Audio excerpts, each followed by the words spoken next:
welcome to the world of the internet and, of course, podcast listeners around the world. This is Stagestruck with your host, Chris. And Todd. And today we're here with some very, very special guests. Yes, today we're still on that drive, of course, to let everybody know that Jesus Christ Superstar is coming to Halifax, Victoria on the 17th of April. And today we're here with some very important people. Our director and assistant director of the show, Kaylee and Lee. Hi, how are you guys? Hello. Good. Hello. It's so nice to have you here. Listen, it's been a crazy few months putting this together and getting ready. Before we, get into a little kind of backstory of yourselves, but how's the rehearsal process been for both of you, like from day one to where we are right now? Chill. Steady. No. Steady. No, it's been really good. Really, we've got such a good cast. Yeah. Peasants. Yeah. It's been a joy so far, I think. It's been great, hasn't it? I think it's a show that everybody who's involved with it loves to be involved with it. Yeah. I've been looking forward to it. So yeah, right from day one, it's been a bit of a buzz. And would you say, like, especially for yourself, Lee, because you've been part of this work. Were you part of the original? Wow. So how have you seen like you're the OGs? You are the OGs. I love it. We do have with us, I'll explain the little backstory. Oh, We've yeah. got original Jesus here. Is how he's become He's wonderful as Jesus. What's that? Came to see original. The beard was brilliant there. It only took 2 weeks, didn't it, to grow? Already working around here. No. Listen, how's it been though? It's like we talked to Sarah about this, and it's one of those things. It was a show back then that was near on perfect because of the reception and how good it was. How's it been? Having all that knowledge of what you've done before, and then coming in now. Is it like coming in clean slate, or is it coming in basically taking some of the things you knew worked before and then trying to make it work for the cast that we have today? Yeah, we talked about that, didn't we? Yeah. When we put in the application, it was like it showed us how passionate we were about the show, but then we wanted to just do a different spin on it, just do something a little bit different. How many years has it been since that production? 15? 15? Wow. Long time. Oh, Jesus. I know. Oh, Jesus, yeah. Explain to everybody that listens, you were the original Jesus, for the society. What was it like back then? It was my first show here as well. It's the first thing I ever did with Halifax, because a couple of friends had done producers the show before, and I went to watch that, and it was amazing. And they said, they're doing JC next to an audition. I'm like, yeah. So it was brilliant. It was just such. We didn't realise at the time there were a lot of new people in that show, weren't there? There were loads of us who were doing our first house show. So everybody came in, they were a little bit nervous, but just clicked. So it was, again, similar to with this show, the feeling from day one, was just great. I think it's that type of show, isn't it? You've got to be a community with this show. Yes. You have to, there's so many feelings out there. Yeah. You're experiencing so much throughout that short window of the performance. Yeah. And I think as well, we mentioned this a few times on the podcast, but I think it's the show as well where if you're not fully invested as a cast member in it shows, because it's so, like you mentioned, community based, where everybody's, living in each other's pockets and stuff like that. If you're not giving 100% when you can give 100%, it's really noticeable that you've got to raise your game. And we've said that from day one. It felt like the moment we walked in, everybody's raised their game to deliver the best product. I find there's always that great moment, isn't there, in kind of an amateur rehearsal. It's slightly different when you're getting up to pro and semi-pro work, because obviously you're paid to be there, you're paid to be prepped. But you can always tell that first early rehearsal period. Some people like to mark it out a bit first. Some people go for it. I remember the first time I heard our Joe sing. And I genuinely, they were working to a YouTube track, and I was doing some work in the corner of the room. And then the track turned off, but Jesus carried on singing. I was thinking, what's happened there? I looked up and I'm like, oh wow, this guy's good. This guy That was the problem, because from the auditions, where we saw everybody's auditions, we knew how strong and how we were so happy with how we cast it. We were kind of looking forward to when they'd sing for the first time in the basket. And then we're looking around the room, look at people's faces. I think they're as impressed as we were, and the reaction was great, wasn't it? And everyone bigs each other up. Everyone's so lovely to each other, so supportive. Because it's scary to sing in front of people, especially when people have auditioned for the part that you got. 100%, it happens a lot. And that's the thing, like everybody I feel that since day one, even as a newbie coming in, it's the support unit around you that want you to do well. It doesn't feel like there's that kind of, there's no competition there. It's all about delivering there shouldn't the best product we can. There shouldn't be any competition in once you've been cast. I understand the competition for the roles going into it, but then once you're a 30, 40 strong ensemble, your only job is to provide the best show you can. So it's got to be about supporting each other and bigging each other up and just helping people, you know, constructively get each other to the place you need to be. Well, I say the same to Joe. Joe had other commitments for a good 3-4 weeks and things, and he wasn't here. And I remember saying, you know, I was doing a lot of my stuff with Lee, being the original Jesus, and it was great because it got me through all the stuff. It was brilliant. But when he came back, it was just like I remember I grabbed him and went, "So good to see you." I mean, no. And I said that, and my exact words was, Lee was one, but I said, but just, I know I need to build my relationship with you. And I was like, I don't want to lose that rapport that we built from the beginning. Yeah. So it's so important. It's like you said, that's not just between myself and Joe, that's all these other things between Mary and Joe, Becky and Joe, and Peter and Becky. There's all these little interconnecting relationships that it really helps that we have that community feel, because it's what makes the show, you know, what it is. I think because you've got to get there's a lot. Some people here have done a lot of experience and are really, really good. So you think you know, not like us models, they're not going to get nervous. They're going to be all right.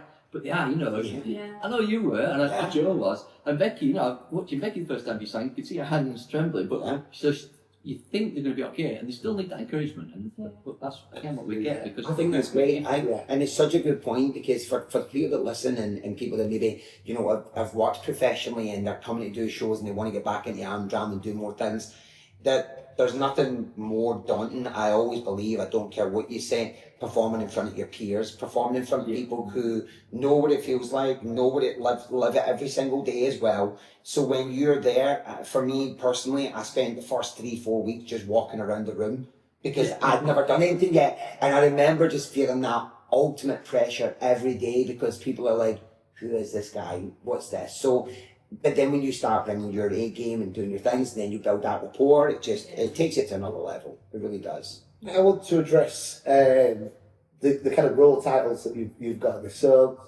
with the work I've done with Chaos before and stuff, we've not always had an assistant director, have we? And obviously we worked together with you directing Grease before.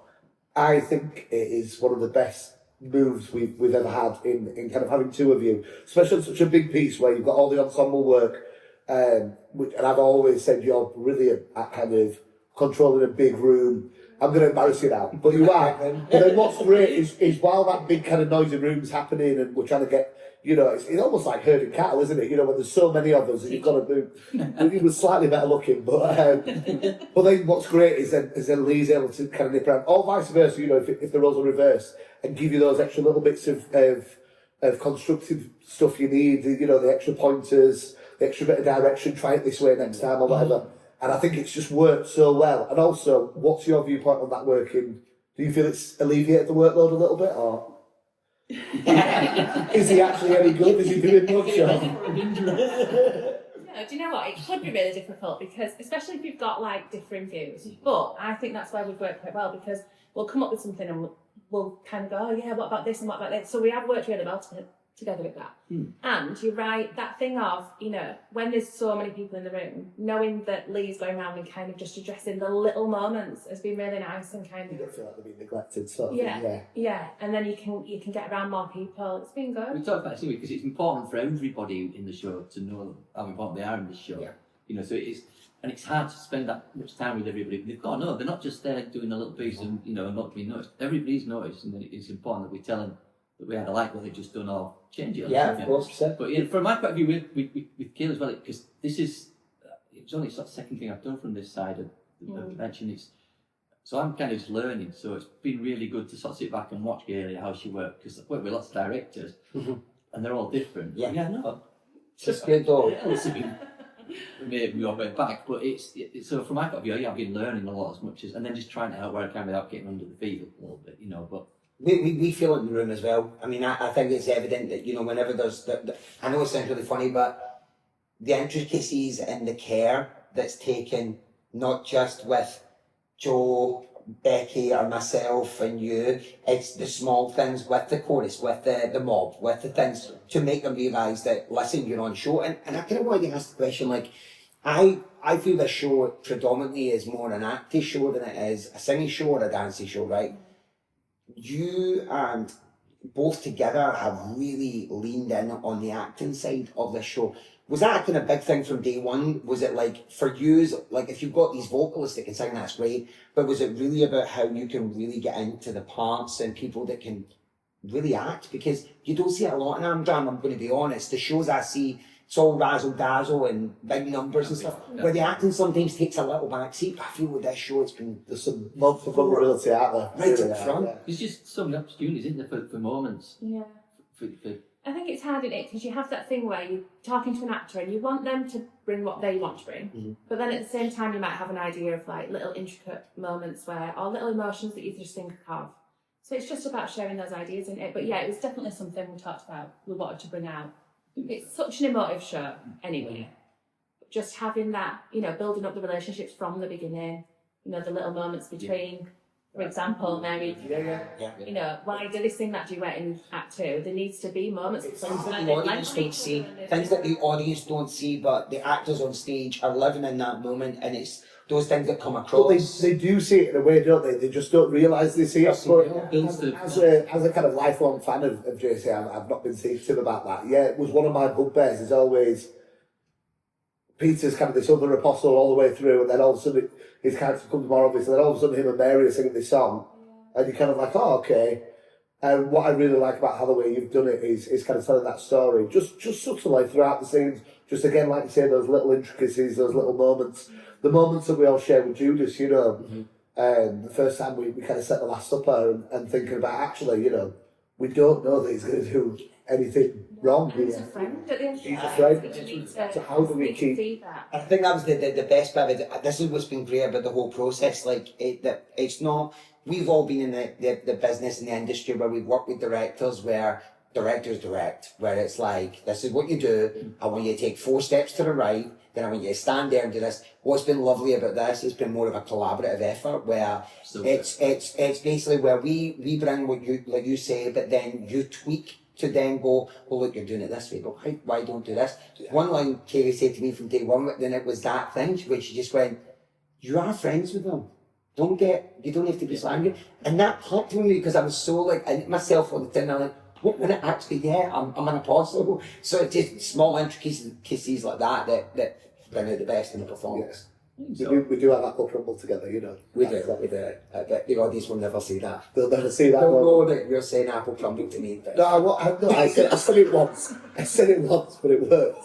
Did the job. It served the purpose. It did. We'll tell that story another time. So JC, it's coming up. It's going to be great. But like yourselves within the Amdram, world, like how long have you been part of this? Like, have you been part of other societies? And when did it all begin? And are you part of that kind of elite group that I always say, where your family were in it, and your relatives were in it, and your thingy were in it? Would you like to answer that one first? Yeah. So Ben, my brother, played. What was the first show that I did? I think he played Daddy Warbucks. In Annie. I think was that the show that he turned 16 on the last night. Yeah, and then I did sound music the year after. So we started at Cold Valley Youth Theatre. Down the valley. All the good people started in the valley. Nice. Millie Alsop used to say it all the time. And then we did, like, Ben obviously very talented and he used to do lots of lighting and all the other stuff. So I used to work backstage with my mum. She did props. The first show we properly propped for Chaos was Barnum in 2000. Oh my God, that was my first ever Chaos show. Yeah. Little Tom Thumb, I had to walk on and stick my thumb. There you go. Were you in love with Colin Harris as well? Because I was. Exclusive to them. I think everybody was in love with Colin. But I think I was also a 7-year-old that was surrounded by large circus dancers with long legs, and yeah, it was kind of an awakening for me. I did all the tricks, for that show. I set up all the tricks. Wow. I did all the tricks. I was crew background really. But do you know what? That's always the first thing I put on an application if I'm applying for any kind of role, because I think it's really important to be crew. Yeah. And I think it's something that we should push really in Amdram world. I don't think people realise the hard work that goes in 100%. backstage, and Chaos have got the best crew. Yeah. Oh, they really do. Always have. So many dedicated, the work that goes in that people do not Yeah. see. I mean, weekly work, they get together and they make stuff and... Yeah, we've got that great core team, haven't we, that work at what we call bakery, who do constant kind of Unsung heroes. maintenance of sets and things and building their own. And just, it's not even kind of like the labouriness that always goes into it, but having sat in the office with them and hearing the kind of mental chat that goes into it and the skill sets they bring in, you know, they're talking about, well, how do we make this, you know, large thing work? And they go, oh, well, what you need is a hinge here. And I sit there like, Oh, I have no idea. it's incredible. I'm in the chat group with them all because I go and help, you know, with all the get-ins and get-outs and stuff. But technically, I'm hopeless to be in. But the beauty is with, like, you know, like Neve's dad, Paul. Yeah.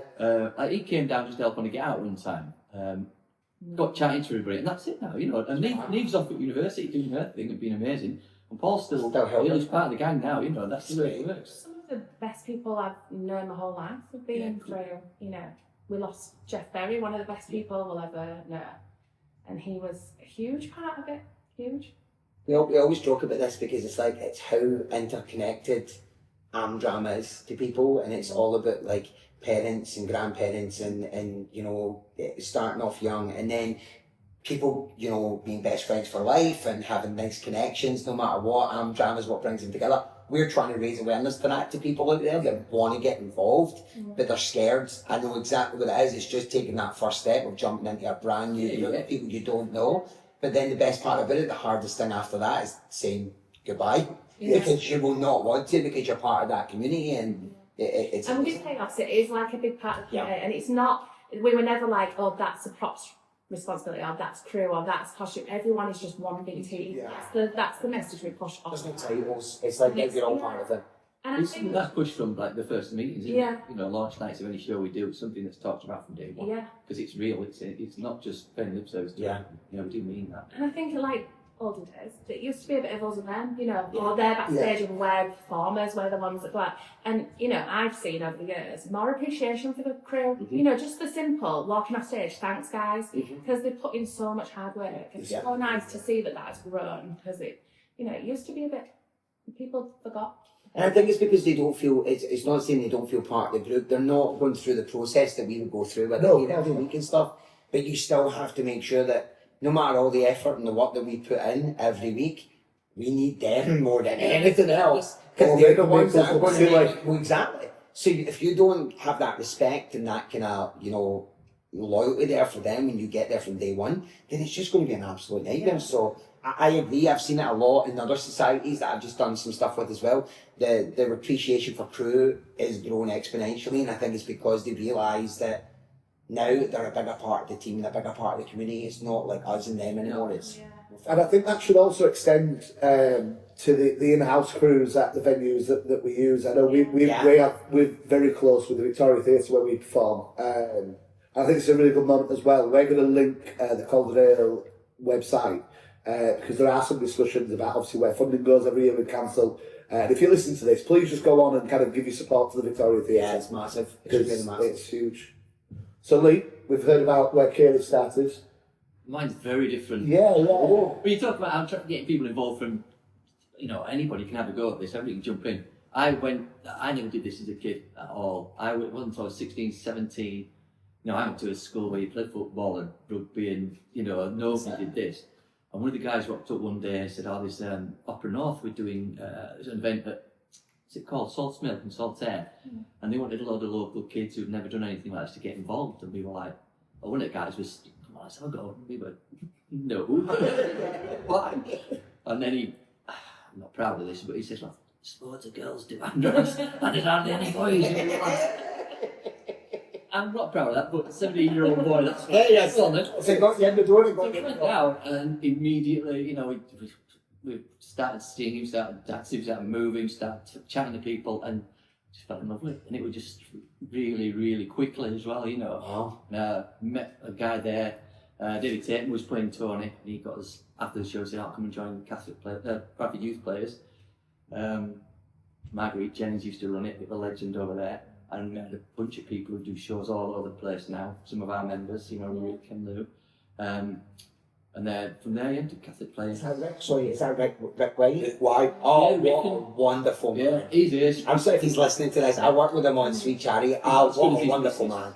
I've not seen, no, Who's better? people say that, I've not seen the missus, but I've been a big fan of him since living down here. I've seen him in a couple of things and he's wonderful. Oh, we had an ace bunch this way. Did you ever meet Angelo Clark? I don't think I've met Angela, but I know Helen quite well, and I've seen the stories through there's social a media. bunch of us around there that we, and you know, we sort of grew up in, I'd say grew up, we were 17, 18 when we started doing it, but up till about sort of 21, 22. In the youth players over there, and then we all sort of, you get towards, you've got a league, got to move on, and we all went to do shows all over, and still keep up with each other, still keep in touch, and that's just what it does. That's what this is like. You know, you meet so many nice people, and just become sort of friends in a way of life, really. So yeah, I didn't come from that background. Jumped in, having no idea what was going on, and. But listen, you've jumped. Well, let's just be honest. You've jumped in, but you've actually played some fantastic roles over the years. So did you do any training yourself, self-training things like that? How did you? Because listen, I know there's raw talent and there's there's blagging and stuff. I know that, but to get the roles that you've played over the years, man, did you have to put in it? I know these kids that go to drama schools and stuff like that, but did you have to find ways of how you work and your process? How did you go about it? It depends, because I have been really lucky. I've had lots of great parts. You know, JC here being an absolute highlight for me. And I think with me, it's just if I love the part, if it just gets my attention, it's like a lot of things. If it gets my attention, I'll just dive into it. I'll dive into it, do loads of homework on it. I've done sort of parts. I've have to do parts where I've gone in later on, and it's not my cup of tea, and I know I've been rubbish. I've not been particularly good at it. But if it gets my attention, if it's something I like, it's just at home. Work with people I know and trust a little bit. Like Mike, I've known Mike forever at R&D, because I know he'll be honest with me. You know, I need to be told if I'm doing something wrong. So I'll just do that until I'm confident enough and hopefully audition. And just take from there. But see, this is great though, Lee, because there's so many people out there that are listening that don't have training, that don't have this right, and they've got talent, but you just don't know how to use it.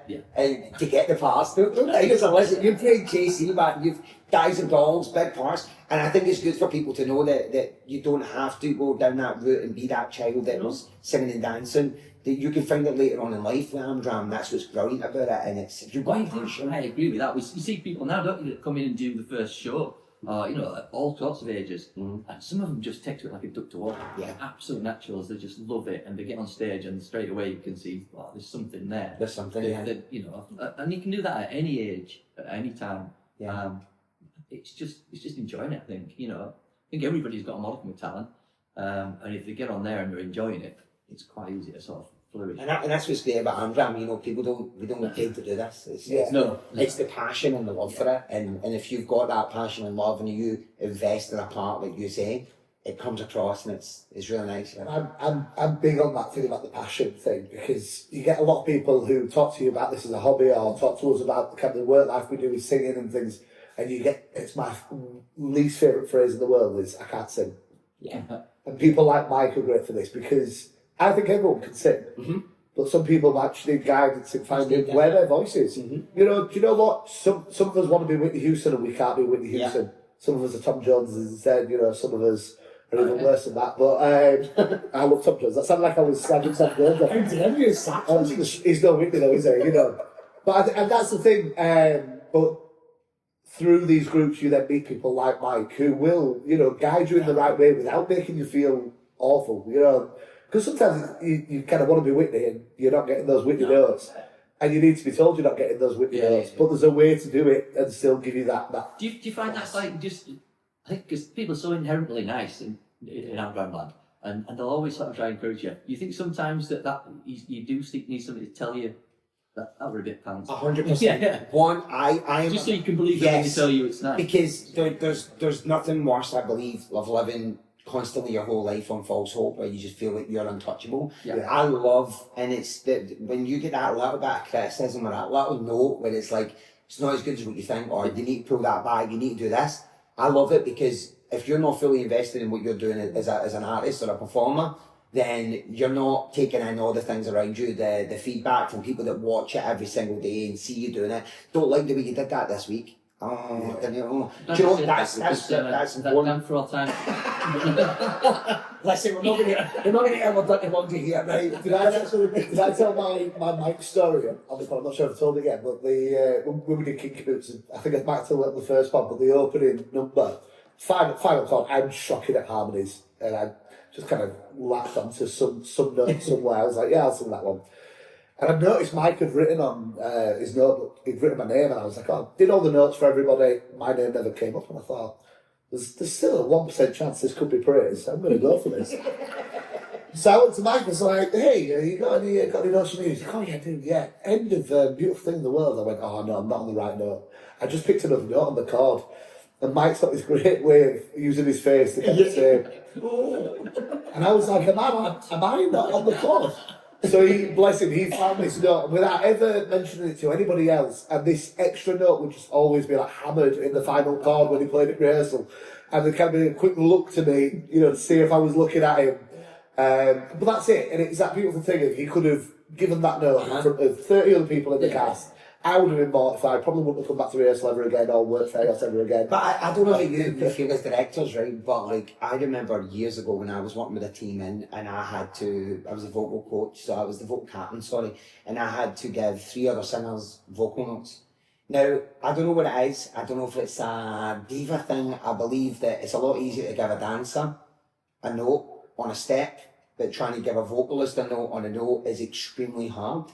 I don't know why. So what I had to do was I could never give, if I was doing a group work, I could never give the note in front of everybody else. So if we were sitting in a group going, all right, I'm going to go through the first half, you need to look at this, I'd have to then do separate notes because they take it a wrong way. Yeah. And then there's nothing worse. I'm not naming names, but I worked with someone before who literally, this is a bit of tea, I'm dropping a bit of tea here, that's what the kids say.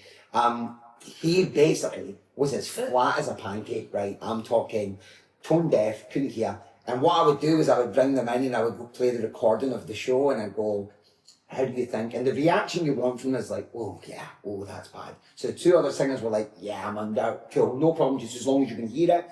But when you get that one person that comes in and go, hey, and they're sitting going, oh yeah. That's me. That's me. Oh, that's good.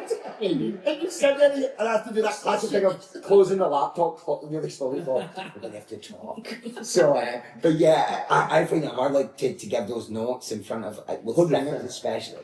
I don't know if it's just a singer thing or... Yeah, I wonder if it's from the kind of training through it, because obviously when you've gone through that dance training from kind of early doors, 3-year-old, I'm not saying I have, I'm not a mover at all, but I suppose they're constantly kind of, you go over steps and over and over and over, whereas I suppose with singing you don't, but also there's probably a lot of ego involved there, and that's me speaking as a singer, knowing I think it is. how egotistical I am. Did we just start our first podcast beef there? I think we did. Is that person you know that person's America, but they'll never listen to us. Yeah. I might get an email, you never know. So we'll see what happens.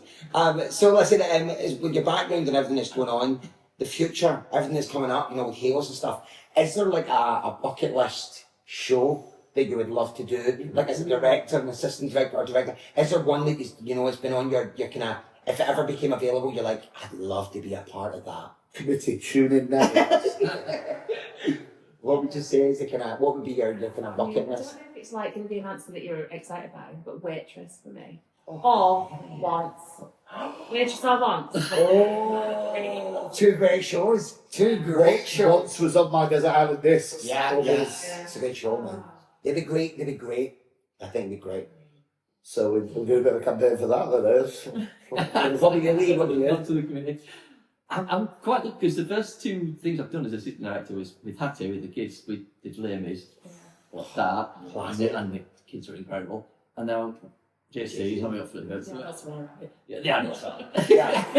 Kids were amazing. That's what wonderful to me. I think I cried about 9 times during that kids' performance. I cried before it even started because one of the kids that we all just is wonderful had won an award in the programme. So I opened my programme and was like, oh no! Little Nathan, big shout out to you. Amazing. So that was just a great start. I think, but new stuff. Ben's got to listen to Hadestown a lot recently. Oh, great show. I'm really good music. that. Yeah, that's a bit special. join, because you could do that a million ways as well. Yeah, that would be good. Nice. That's what I think that, like bucket list. Have you answered this, you two? Have you? For me, I would love to be there. The only other show other than this is two other shows for me, to be honest, is Shrek. I would love to do Shrek. You'd have to work on the accent. Yeah, Fiona. I'd have to work on it. I'm not going to get at Fiona's accent. I'd have to work on it, the dress and everything I know. And Next to Normal as well. And that is, it's one of my, it's another emoty show. It's all a bit emoting and stuff, but it's just wonderful. Like, the acting in that is like, really, really good. So yeah, those don't be mine, will be yours. Mine was, I think the main one I mentioned was Beast, wasn't it? Was the Beauty and the Beast. But same once, you know. Again, I've dropped some money. I got asked to video audition for once a couple of years ago. It would have been in place of Grease. Luckily, they offered me a different role, but it was kind of this whole thing of they said, oh, they really need someone to play Guy, and would you send a videotape over? I was like, yeah, do you know what? Yeah, I will. And then really nice of them to offer me another part, because I thought it was just for that. You know, it's not like where we tick other parts you're interested in. But I didn't get it. But yeah, if once ever came around local. Did you ever see the movie once? Did you ever see it? Again, was the first thing I ever saw. It's so beautiful, but it's like, it's very like, no pizzazz, no nothing. It's so, like, and you could tell where the musical took a lot of the inspiration for like the stillness and things. One of my favourite quiz questions, I think it's 2004, it was the winner of the Best Original Song at the Oscars. And the whole film has like a... Is that the duet? The duet? Yeah, Falling Slow. Oh, beautiful song. You can't use that question now in another quiz. Do you know what? If my wonderful quiz goers have chosen to listen to the podcast, they deserve it. They deserve it just for that. They do. So we're talking about bucket list items, but we've got a bit of a thing we do now on the podcast where we say if we were just going to strand you on a desert island, but you've got a bit of electricity, you can listen to one album or one musical, or watch one musical in any form. What musical would be your desert island musical? For any reason, there's been a few different reasons so far. And remember, it's like for the rest of your life, so you can't listen to anything else, it's only that, so... And also, listeners, remember, we always throw our guests in with this, so there's no prep on this question. No prep. So when you hear the thinking noises, they are authentic. Sweary. I can't just give you one answer. Oh, you're going to have to. You're going to have to be sure. Seven, yeah, You can give us a couple of hints. And do you know what? There's some really good reasons like why people pick them. Like Becky's was a really interesting reason why. Because people sometimes just assume that you go for the one that you love the most, but are you going to love it after 20, 30 years of listening to it every day? Right, so the first one that came to my head is a musical that I love for different reasons, and it's not, I don't even love every song in the musical, so that's where it's probably difficult. But mine would be La Cage. Oh, beautiful. Beautiful choice. But for like sentimental reasons. Yeah. It was the first one I propped on my own on one side. I was in charge of that side. And it was Andrew and Pete, and I just fell in love with both of them. And it was just really, it was a really good, it was a good time of my life. It was nice. I'm going to ask about La Cage when you did it. This is going to be a really random question. Was there a guy called James Charlton in that show? Or was it? Hell. Right, okay, so here's the thing. You're ready for a full circle moment here? James Charlton, right? I know that he lived in Halifax, and I know that he was part of societies because my mother-in-law knew of him. I'm pretty sure he was in La Cage. It was one of his big things he was in. And he was my boss for Carnival Cruise Lines when I was in America. And we got a conversation one night, and he was talking to me, where are you from? I went, I live in Yorkshire. There was a wee place called Ripon. And he went, said, I used to be in the shows with I did like opera shows, and he also did Chaos. And I went, what show did you do? And he said, La Cage. So that's what made me think. Yeah, James Charlton. I mean, it's one of my favourite films. Birdcage. I know it's forbid Gene Hackman's got. Yeah. But La Cage just, it makes me feel a bit warm. Who did you lead? Andrew? Andrew and Pete McDonald. Cool. Yeah. Nice. And Lee, any... I don't know, it's hard to go past JC, isn't it? But I think... It could be that. I suppose, again, if you're going off a show from a sort of good memories for whatever reasons, Little Shop was the first part I did with youth plays. Did you play Seymour? No, Dentist. Oh, I could see that. I did my audition on a tricycle, okay? Damien. I like that. And I just loved it. It was just great. And I still quite like the show, but I really like the show. So not the most groundbreaking one. But yeah. Well, I love it. Love it. Good answers. Good answers. I like it. So we're going to finish up like we quite often do. I need to swap my microphone hand with a little quiz that I may or may not have written on the thing. It's not the sort of quizzes you're expecting it though. Just I've never even seen once. so what this is I've kind of amalgamated songs. So the example I've given you, I couldn't think of a song to fit in here. So I've done a song and a phrase. So if Judas was singing about the London Underground, it would be Heaven on Their Mind the Gap instead of Heaven on Their Minds. So I've given you a clue, and I'll give you more clues if we need it. So Last night after a few drinks. sadly, I did this after school today on the way home in the car. So the first one, Tracy Turnblad dreams of marrying Quasimodo. Oh yeah. Oh, I can hear the bells. I can hear them. Bells off. Bell end. Bell. Oh. There's the E. That's I think bells are. where's Quasimodo live? Notre Dame. The famous song. Oh my goodness. IDSM now, sure. I included it. Right, next one. Sandy is committed to loving Liverpool FC on a carousel. You get that. Of course I get that one. Sandy. Hopelessly devoted to... Go on, it's a Bradford song as well. Hopelessly devoted, you'll never walk alone. Hopelessly devoted to You'll Never Walk Alone. Okay. God, it was a tenuous. It's Love you to Liverpool, and yeah. The Phantom takes a trip to Egypt.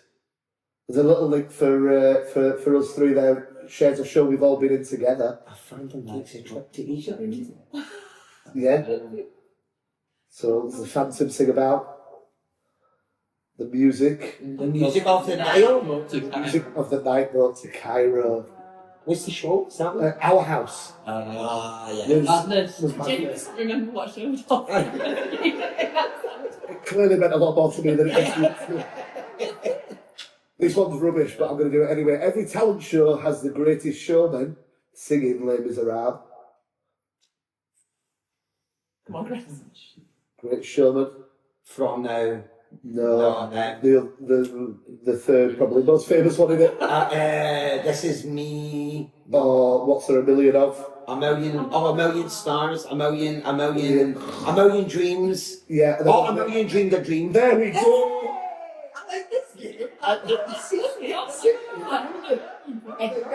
And now a topical one, because our youngsters are going to be doing this later this year. Anastasia singing Frankie Valli. Chris is famous for singing some Frankie Valli, but how well do you know Anastasia? I don't know Anastasia very well. Well, Well, she sings I'm out of love. No. The Russian princess. So, you know, there is the trailer for next time. This is the podcast trailer. I couldn't see my show. This is a beautiful series.